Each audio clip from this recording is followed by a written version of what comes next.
Ναι. Βρισκόμαστε στην πλατεία του Αγίου Αθανασίου με τον Πλάτανο.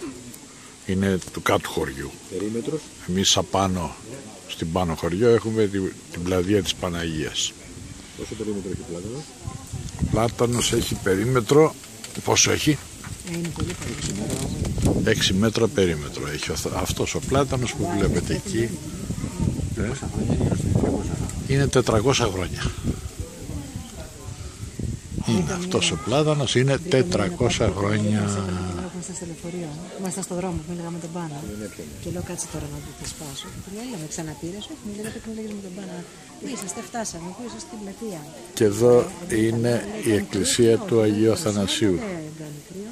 Η Λεξία έκλαιγε το παιδάκι μου, τι τώρα ακούγονται, του λέω, έχει παιδιά.